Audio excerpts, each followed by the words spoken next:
नमस्कार दोस्तों। भारतीय संस्कृति में रक्षाबंधन पर्व का विशेष महत्व है। इस दिन बहनें अपने भाइयों के हाथों में राखी बांधती हैं और भाई अपनी बहन की रक्षा का वचन देते हैं। रक्षाबंधन का त्योहार भाइयों और बहनों के पवित्र रिश्ते का दिन है। रक्षाबंधन का पर्व श्रावण मास के शुक्ल पक्ष की पूर्णिमा के दिन मनाया जाता है।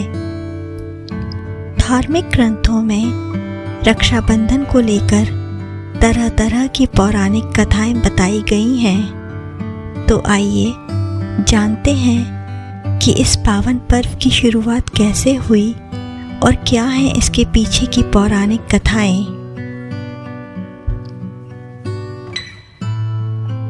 त्रेता युग में महाभारत युद्ध से पहले श्री कृष्ण ने राजा शिशुपाल के खिलाफ सुदर्शन चक्र उठाया था, जिससे उनके हाथ में चोट लग गई और खून बहने लगा।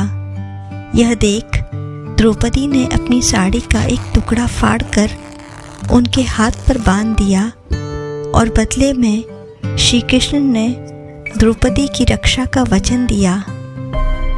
चीरहरण के समय कृष्ण जी ने अपना यह वचन निभाया और द्रौपदी की रक्षा की, और तभी से रक्षाबंधन का पर्व मनाया जाता है।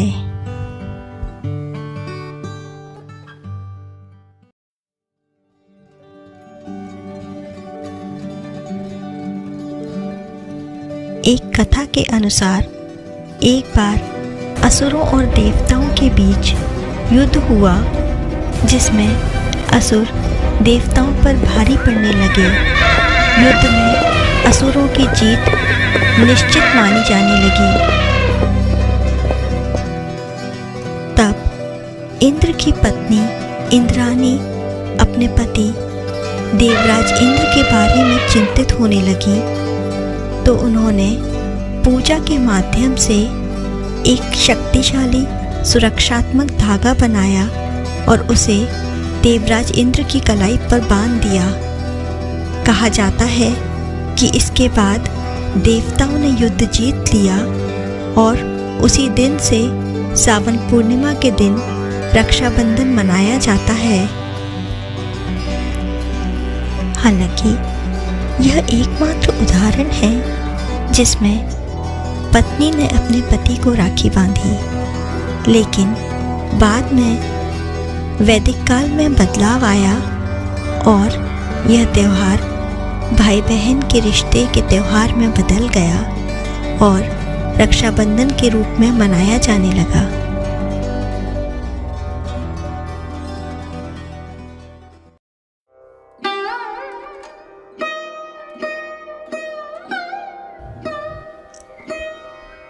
चित्तौड़ की रानी कर्मावती ने गुजरात के सुल्तान बहादुर शाह के आक्रमण से अपने राज्य की रक्षा के लिए सम्राट हुमायूं को राखी भेजी और उनसे मेवाड़ की रक्षा करने का अनुरोध किया।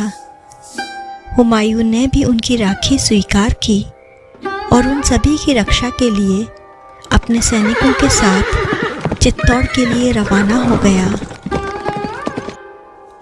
हालांकि हुमायूं के पहुंचने से पहले ही रानी कर्मावती जौहर कर चुकी थी, लेकिन हुमायूं ने राखी की लाज रखते हुए उनके राज्य की रक्षा की और अपने धर्म भाई होने का धर्म निभाया।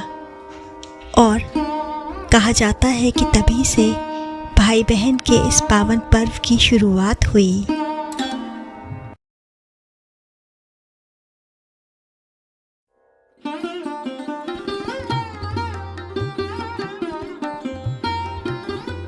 एक और अन्य पौराणिक कथा के अनुसार सतयुग के समय की बात है।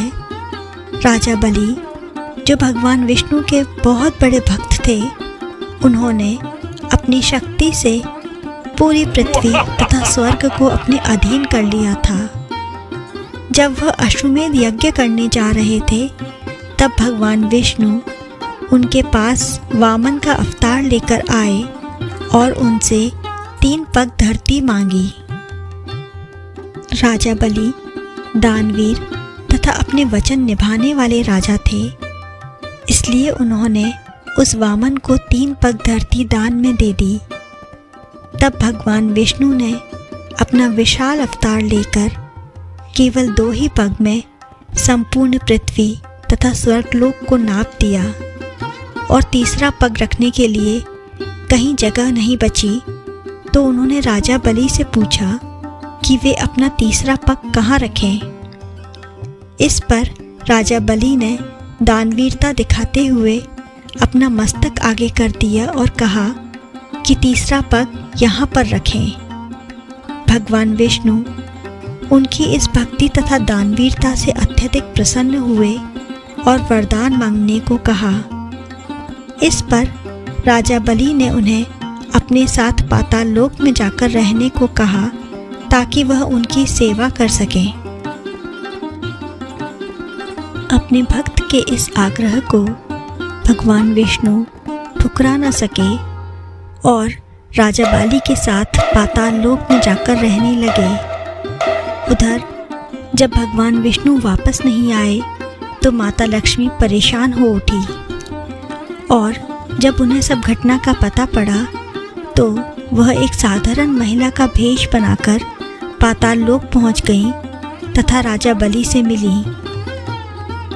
माता लक्ष्मी ने राजा बलि को अपना भाई बनाते हुए उनके हाथ में रक्षा सूत्र बांध दिया और राजा बलि ने भी माता लक्ष्मी को बहन के रूप में स्वीकार किया तथा उन्हें कुछ मांगने को कहा। इस पर माता लक्ष्मी अपने असली अवतार में आ गईं तथा उनसे अपने पति भगवान विष्णु को मांग लिया।